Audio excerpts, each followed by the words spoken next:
ನಮಸ್ಕಾರ ಸ್ನೇಹಿತರೆ, ಮಸ್ತ್ ಮಗ ಚಾನಲ್ಗೆ ಸ್ವಾಗತ. ನಾನು ಅಮರ್ ಪ್ರಸಾದ್. ಭಾರತದ ಬಹುನಿರೀಕ್ಷಿತ ಡ್ರೀಮ್ ಪ್ರಾಜೆಕ್ಟ್, ಕೋಟಿ ಕೋಟಿ ಸುರಿದು ಕಟ್ಟಿದ್ದ ಚಬಹಾರ್ ಪೋರ್ಟ್, ಪಾಕಿಸ್ತಾನದ ಪಕ್ಕದಲ್ಲಿ ನಮಗೊಂದು ಜಾಗ ಬೇಕು ಅಂತ ಹೇಳಿ ಇರಾನ್ನಲ್ಲಿ ನಾವು ಕಟ್ಟಿದ್ದ ಚಬಹಾರ್ ಪೋರ್ಟ್, ಆ ಭಾಗದಲ್ಲಿ ನಮಗೆ ಮೇನ್ ಗೇಟ್ವೇ ಆಗಿತ್ತು ಅಲ್ಲಿಂದ ಮೇಲಕ್ಕೆ ಹೋಗೋಕ್ಕೆ. ಚಬಹಾರಿಂದ ಆಫ್ಘಾನಿಸ್ತಾನ, ಸೆಂಟ್ರಲ್ ಏಷ್ಯಾಗೆಲ್ಲ ಕನೆಕ್ಟಿವಿಟಿ ತಗೊಳ್ಳೋಕ್ಕೆ ಆ ಚಬಹಾರ್ ಪೋರ್ಟ್ ಈಗ ಭಾರತದ ಕೈ ತಪ್ಪಿ ಹೋಗ್ತಾ ಇದೆ ಅನ್ನೋ ರಿಪೋರ್ಟ್ಸ್ ಬರ್ತಾ ಇದ್ದಾವೆ. ಈ ಬಂದರನ್ನು ಭಾರತ ಬೇರೆಯವರಿಗೆ ಮಾರಾಟ ಮಾಡೋಕೆ ಹೊರಟಿದೆ ಅನ್ನೋ ಅಚ್ಚರಿಯ ಹಾಗೂ ಶಾಕಿಂಗ್ ವಿಚಾರ ಬರ್ತಾ ಇದೆ. ಯಾಕಂದರೆ ಚಬಹಾರ್ ಪೋರ್ಟ್ನ ಸಂಪೂರ್ಣ ಉಸ್ತುವಾರಿ ನೋಡ್ಕೊಳ್ತಾ ಇದ್ದ ಭಾರತದ IPGL ಸಂಸ್ಥೆ ದಿಢೀರಂತ ತನ್ನ ಷೇರುಗಳನ್ನು ಡೈಲ್ಯೂಟ್ ಮಾಡೋಕೆ, ಅಂದರೆ ಕಡಿಮೆ ಮಾಡ್ಕೊಳ್ಳೋಕೆ ಮುಂದಾಗಿದೆ. ಒಂದು ಕಡೆ ಪಾಕಿಸ್ತಾನಕ್ಕೆ ಕೌಂಟರ್ ಕೊಡೋಕೆ, ಇನ್ನೊಂದು ಕಡೆ ಚೈನಾಗೆ ಕೌಂಟರ್ ಕೊಡೋಕೆ ಅಂತ ನಾವು ಇರಾನ್ನಲ್ಲಿ ಪೋರ್ಟ್ ಡೆವಲಪ್ ಮಾಡಿದ್ವಿ. ಆದರೆ ಈಗ ಏಕಾಏಕಿ ಭಾರತ ಈ ಪ್ರಾಜೆಕ್ಟ್ನಿಂದ ಹಿಂದೆ ಸರಿತಾ ಇದೆ ಅನ್ನೋ ಸುದ್ದಿ ಕೋಲಾಹಲಕ್ಕೆ ಕಾರಣ ಆಗಿದೆ. ಹಾಗಿದ್ರೆ ಭಾರತ ಯಾಕೆ ದಿಢೀರಂತ ಈ ನಿರ್ಧಾರ ತಗೊಳ್ತು? ನಿಜಕ್ಕೂ ಚಬಹಾರ್ ಬಂದರು ನಮ್ಮ ಕೈ ತಪ್ಪಿ ಹೋಯ್ತಾ, ಅಥವಾ ಅಮೆರಿಕದ ಕಣ್ಣಿಗೆ ಮಣ್ಣೆರಚೋಕೆ ಭಾರತ ಮಾಡಿರೋ ಮಾಸ್ಟರ್ ಪ್ಲಾನ್ ಇದೆ ಏನಾದರೂ ಕೂಡ? ಭಾರತದ ಈ ಹೆಜ್ಜೆಯಿಂದ ಚೈನಾಗೆ ಜಾಕ್ ಪಾಟ್ ಹೊಡೆಯುತ್ತಾ? ಬನ್ನಿ ಕಂಪ್ಲೀಟ್ ಆಗಿ 1 by 1 ನೋಡ್ತಾ ಹೋಗೋಣ ಇದರ ಒಳ ಸುಳಿಗಳನ್ನ. ಪಾಕಿಸ್ತಾನಕ್ಕೆ ಟಕ್ಕರ್, ಚೈನಾಗೆ ಕೌಂಟರ್, ಇದು 20 ವರ್ಷಗಳ ಡ್ರೀಮ್ ಪ್ರಾಜೆಕ್ಟ್. ಅಸಲಿ ಸ್ಟೋರಿ ಅರ್ಥ ಆಗಬೇಕು ಅಂದ್ರೆ ನಾವು ಸ್ವಲ್ಪ ಹಿಂದಕ್ಕೆ ಹೋಗಬೇಕು.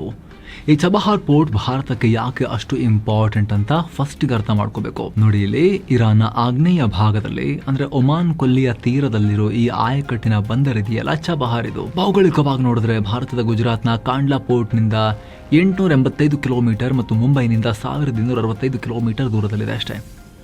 ಅಂದರೆ ನಮ್ಮ ಪಕ್ಕದ ಮನೆ ಅಂತ ಅನ್ಕೊಳ್ಳಿ. ನಮ್ಮ ಪಕ್ಕದಲ್ಲೇ ಇರೋ ವ್ಯಾಪಾರಕ್ಕೆ, ಕನೆಕ್ಟಿವಿಟಿಗೆ ನಮಗೆ ಹೇಳಿ ಮಾಡಿಸಿದ ಜಾಗ. ಈ ಪ್ರಾಜೆಕ್ಟ್ ಶುರುವಾಗಿರೋದು ಬಹಳ ಹಿಂದೆ, ಬರೋಬ್ಬರಿ 20 ವರ್ಷಗಳ ಪ್ಲಾನ್ ಇದೆ ಇಲ್ಲಿ. 2002ರಲ್ಲಿ ಚೀನಾ ಪಾಕಿಸ್ತಾನದಲ್ಲಿ ಗ್ವಾದರ್ ಪೋರ್ಟ್ ಕಟ್ಟೋಕೆ ಶುರು ಮಾಡಿದಾಗ ಅದಕ್ಕೆ ಕೌಂಟರ್ ಕೊಡೋಕೆ 2003ರಲ್ಲೇ ಆಗಿನ ಪ್ರಧಾನಿ ವಾಜಪೇಯಿ ಚಬಹಾರ್ ಮೇಲೆ ಕಣ್ಣು ಹಾಕಿದ್ರು. ಆದರೆ ಅಮೆರಿಕದ ದಿಗ್ಬಂಧನಗಳಿಂದ ಸ್ವಲ್ಪ ಸ್ಲೋ ಆಗಿದ್ದ ಯೋಜನೆಗೆ 2016ರಲ್ಲಿ ನರೇಂದ್ರ ಮೋದಿಯವರು PM ಆಗಿ ಬಂದ ಮೇಲೆ ಮತ್ತೆ ವೇಗ ಕೊಟ್ಟರು, ಜೀವ ಕೊಟ್ಟರು. 2018ರಲ್ಲಿ ಭಾರತದ IGPL ಸಂಸ್ಥೆ ಅಧಿಕೃತವಾಗಿದ್ರ ಕಾರ್ಯಾಚರಣೆಯನ್ನ ಕೂಡ ಶುರು ಮಾಡಿತು. ಅಲ್ಲಿಂದ ಪ್ರತಿ ವರ್ಷ ರಿನ್ಯೂವಲ್ ಆಗ್ತಾ ಇದ್ದ ಒಪ್ಪಂದಕ್ಕೆ ಮೇ 2024ರಲ್ಲಿ ಇರಾನ್ ಜೊತೆ ಬರೋಬ್ಬರಿ 10 ವರ್ಷಗಳ ಲಾಂಗ್ ಟರ್ಮ್ ಅಗ್ರಿಮೆಂಟ್ಗೆ ಸೈನ್ ಮಾಡಲಾಯಿತು. ಒಂದು ಪರ್ಮನೆಂಟ್ ರೂಪ ಕೊಡಲಾಯಿತು. ಭಾರತದ ಲೆಕ್ಕಾಚಾರದಲ್ಲಿ ಯಾಕೆ ಗೇಮ್ ಚೇಂಜರ್? ಇದಕ್ಕೆ 3 ಸಾಲಿಡ್ ರೀಸನ್ಸ್ ಇವೆ. ಮೊದಲನೇದಾಗಿ ಪಾಕಿಸ್ತಾನಕ್ಕೆ ಕೌಂಟರ್. ಅಫ್ಘಾನಿಸ್ತಾನ ಮತ್ತು ಸೆಂಟ್ರಲ್ ಏಷ್ಯಾದ ರಾಷ್ಟ್ರಗಳಿಗೆ, ಅಂದರೆ ಉಜ್ಬೆಕಿಸ್ತಾನ್, ಕಜಕಿಸ್ತಾನ್ಗೆಲ್ಲ ನಾವು ಗೂಡ್ಸ್ ಕಳಿಸ್ಬೇಕು ಅಂದರೆ ಪಾಕಿಸ್ತಾನದ ಮೂಲಕವೇ ಹೋಗಬೇಕಾಗಿತ್ತು. ಆದರೆ ಪಾಕಿಸ್ತಾನ ಯಾವತ್ತೂ ನಮಗೆ ದಾರಿ ಬಿಟ್ಕೊಡ್ಲಿಲ್ಲ. ನಿಜ, ಪೊಲಿಟಿಕಲ್ ಮ್ಯಾಪ್ ತೆಗೆದು ನೋಡಿದಾಗ, ಈಗ ನಾವು ಮ್ಯಾಪ್ ತೆಗಿರಿ, ನೀವು ನೋಡಿ ಸ್ಕ್ರೀನ್ ಮೇಲೆ ನೋಡಿ, ಇಲ್ಲಿ ತಾಗುತ್ತೆ ಅಫ್ಘಾನಿಸ್ತಾನಕ್ಕೆ ಡೈರೆಕ್ಟಾಗಿ ಬಾರ್ಡರ್ ತಾಗುತ್ತೆ. ಪಾಕಿಸ್ತಾನ ಬಿಡಲಿಲ್ಲ ಅಂದ್ರೆ ತುದಿಯಲ್ಲಿ ಸೀದಾ ಅಫ್ಘಾನಿಸ್ತಾನಕ್ಕೆ ದಾಟ್ಕೊಂಡು ಬಾರ್ಡರ್ ಶೇರ್ ಮಾಡ್ತೀವಲ್ಲ ನಾವು, ಅಲ್ಲಿಂದ ಹೋಗ್ಬೋದಲ್ವ ಮೇಲಕ್ಕೆ ಅಂತ ನೀವು ಕೇಳ್ಬೋದು. ಆದರೆ ಅಲ್ಲಿ POK ಇದೆ, ಪಾಕಿಸ್ತಾನ ಆಕ್ಯುಪೈಡ್ ಕಾಶ್ಮೀರ್ ಇದೆ, ಮತ್ತು ಇನ್ನೊಂದು ಸೈಡ್ನಲ್ಲಿ COJK ಇದೆ, ಅಂದರೆ China occupied Jammu and Kashmir ಇದೆ. ಒಂದು ಕಡೆ POK, ಇನ್ನೊಂದು ಕಡೆ COJK ಇದೆ. ಸೊ ನಮಗೀಗ ಮ್ಯಾಪ್ನಲ್ಲಿ ನೋಡಿದಾಗ ಅಫ್ಘಾನಿಸ್ತಾನ ಜೊತೆ ಬಾರ್ಡರ್ ಶೇರ್ ಆದರೂ ಕೂಡ ವಾಸ್ತವದಲ್ಲಿ ನಾವು ಶೇರ್ ಮಾಡ್ತಿಲ್ಲ. ಸೊ ಇದಕ್ಕೊಂದು ತಾತ್ಕಾಲಿಕ ಪರಿಹಾರ ಅಂತ, ಅಂದರೆ ಮ್ಯಾಪ್ ಪ್ರಕಾರ ನೋಡೋಣ, ಮುಂದೆ ಯಾವತ್ತಾದರೂ POK, COJK ನಮ್ಮ ವಾಪಸ್ ಕಂಟ್ರೋಲಿಗೆ ಬಂದರೆ ಅಫ್ಘಾನಿಸ್ತಾನ ಕನೆಕ್ಟ್ ಆಗ್ತೀವಿ ನಾವು, ಆವಾಗ ನೋಡೋಣ ಅಂತೆ. ಸದ್ಯಕ್ಕಂತೂ ಇಲ್ವಲ್ಲ. ಸೊ ಅಲ್ಲಿ ತನಕ ಒಂದು ಪರಿಹಾರ ಬೇಕಲ್ಲ ಅಂತ ಇರಾನ್ ಹತ್ರ ಚಬಹಾರ್ ಪೋರ್ಟನ್ನು ತಗೊಂಡು ನಾವು ಚಬಹಾರ್ ಪೋರ್ಟ್ ತಲುಪಿದ್ರೆ ಅಲ್ಲಿಂದ ರಸ್ತೆ ಮೂಲಕ ಅಫ್ಘಾನಿಸ್ತಾನಕ್ಕೆ ಕನೆಕ್ಟ್ ಮಾಡ್ಬೋದಾಗಿತ್ತು.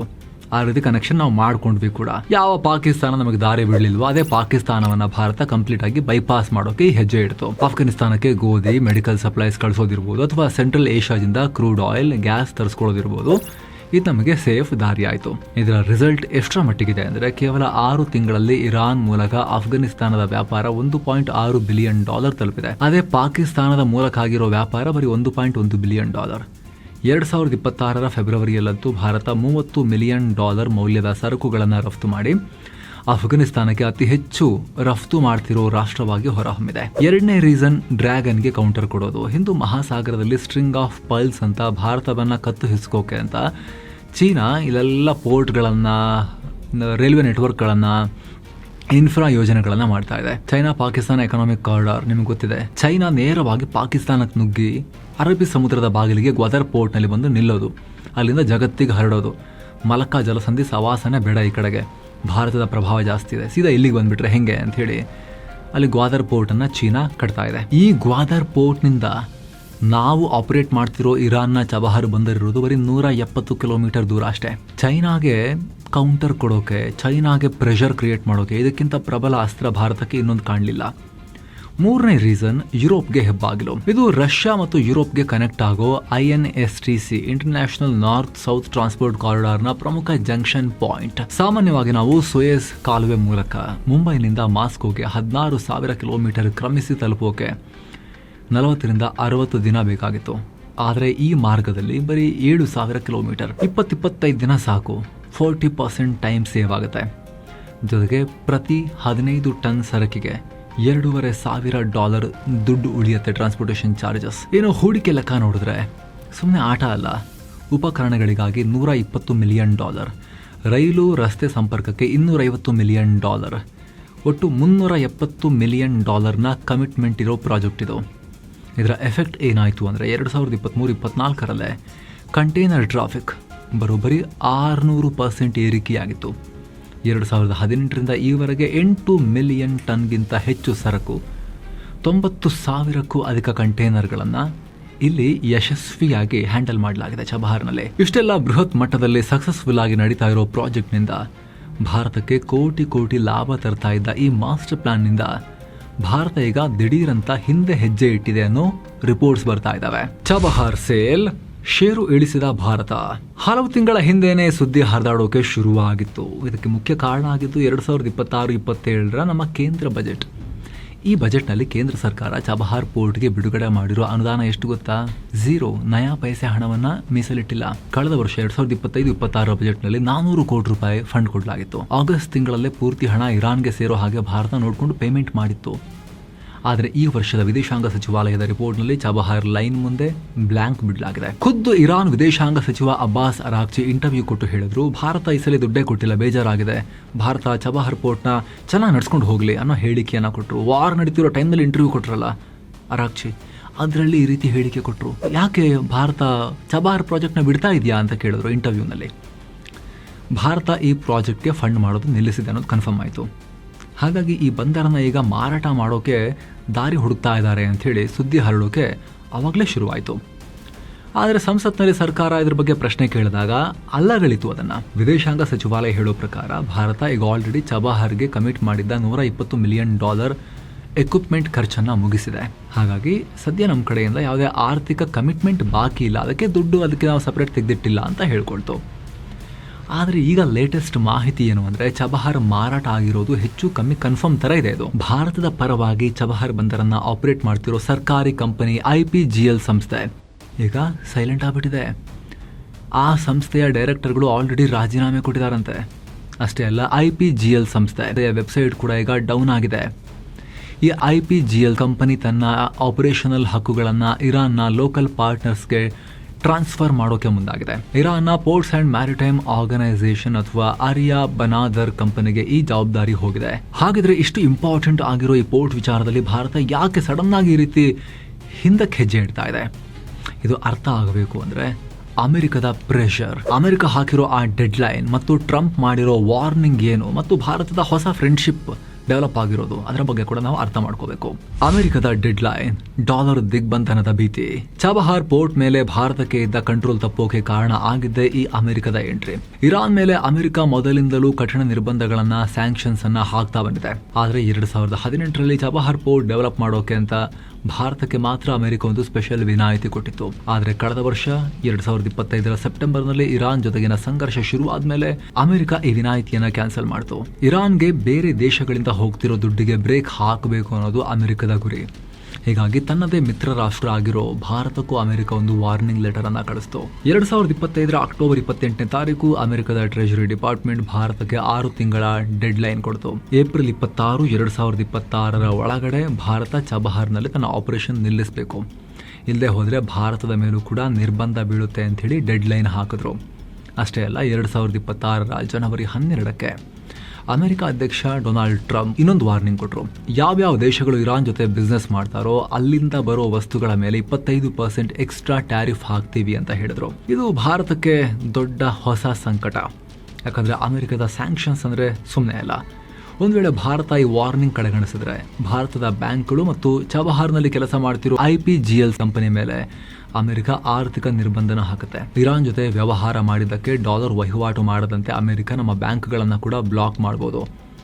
ನಮ್ಮ ದೇಶದ ಬ್ಯಾಂಕ್ಗಳು ಡಾಲರ್ ಆಕ್ಸೆಸ್ ಕಳ್ಕೊಂಡ್ರೆ ಅಂತಾರಾಷ್ಟ್ರೀಯ ಮಟ್ಟದಲ್ಲಿ ನಮ್ಮ ಎಕಾನಮಿಗೆ ದೊಡ್ಡ ಹೊಡೆತ ಬೀಳುತ್ತೆ. Cost is two high. ಅಮೆರಿಕದ ಆರ್ಥಿಕ ನಿರ್ಬಂಧಗಳನ್ನು ನೋಡಿಕೊಳ್ಳೋ OFAC ಅನ್ನೋ ಸಂಸ್ಥೆ ಇಂಥ ಒಂದು ಕಠಿಣ ಹೆಜ್ಜೆ ಇಡೋಕೆ ರೆಡಿ ಆಗಿದೆ. ಇದರಿಂದ ಬಚಾವಾಗೋಕೆ ಅಂತಲೇ ಭಾರತ ತನ್ನೆಲ್ಲ ಹಕ್ಕುಗಳನ್ನು ತಾತ್ಕಾಲಿಕವಾಗಿ ಇರಾನ್ ಕಂಪನಿಗೆ ಟ್ರಾನ್ಸ್ಫರ್ ಮಾಡ್ತಾ ಇದೆ ಅನ್ನೋ ವಿಶ್ಲೇಷಣೆ ಮಾಡಲಾಗ್ತಿದೆ. ನೇರವಾಗಿ ಪೋರ್ಟ್ ಬಿಟ್ಟು ಬರೋದ್ರ ಬದಲು ತೆರೆಮರೆಯಲ್ಲಿ ಗೇಮ್ ಮಾಡ್ತಿದೆ ಭಾರತ ಅಂತ.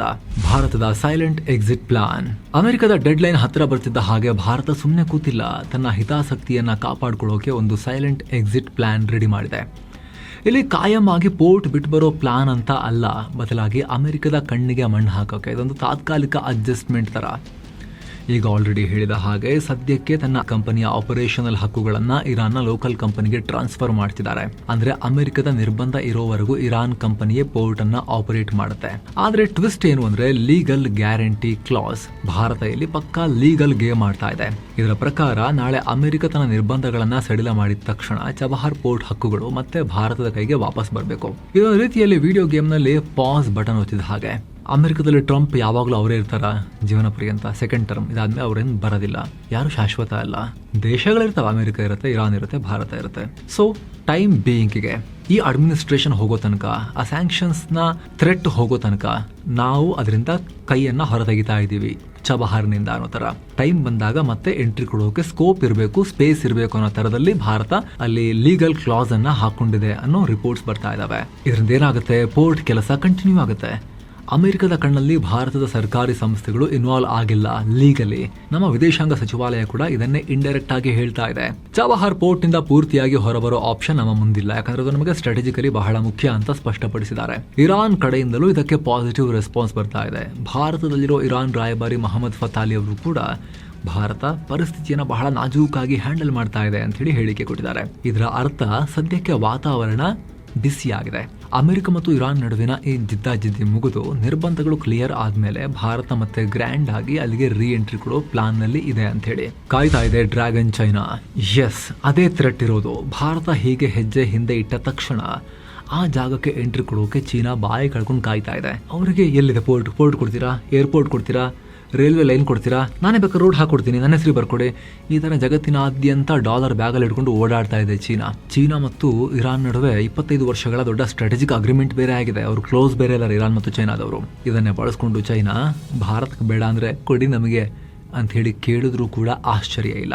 ಚಬಹಾರ್ ಮೇಲೆ ಏನಾದ್ರೂ ಚೀನಾ ಕಂಟ್ರೋಲ್ ಬಂದ್ರೆ ಅದು ಭಾರತಕ್ಕೆ ದೊಡ್ಡ ಹೊಡೆತ. ಯಾಕಂದ್ರೆ ಚಬಹಾರ್ಗೆ ಕೇವಲ 170 ಕಿಲೋಮೀಟರ್ ದೂರದಲ್ಲಿರೋ ಪಾಕಿಸ್ತಾನದ ಗ್ವಾದರ್ ಪೋರ್ಟ್ ಆಲ್ರೆಡಿ ಚೀನಾ ಕೈಲಿದೆ, ಆವಾಗಲೇ ಹೇಳಿದ್ವಿ. ಈಗ ಚಬಹಾರ್ ಕೂಡ ಹೋದ್ರೆ ಅವರಂತೂ ಕಾಯ್ತಿರ್ತಾರೆ ತಗೊಳಕ್ಕೆ. ಜೊತೆಗೆ ಭಾರತ ಬಿಟ್ಟು ಹೋಗ್ತಿರೋ ಪ್ರಾಜೆಕ್ಟ್ ಅಂದ್ರೆ ಭಾರತಕ್ಕೆ ಕಾಲಿಳಿಯೋಕೆ, ಭಾರತಕ್ಕೆ ಸ್ಟ್ರಾಟಜಿಕಲಿ ಭಾರತವನ್ನ ವೀಕ್ ಆಗಿ ತೋರಿಸೋಕೆ, ಭಾರತವನ್ನ ಕುಗ್ಗಿಸೋಕಾದ್ರೂ ಕೂಡ ಚೀನಾ ಕೊಡಿ ಅಂತ ಕೇಳುತ್ತೆ. ಜೊತೆಗೆ ಅವರ ಪವರ್ ಕೂಡ ಆ ಭಾಗದಲ್ಲಿ ತುಂಬಾ ಜಾಸ್ತಿ ಆಗುತ್ತೆ.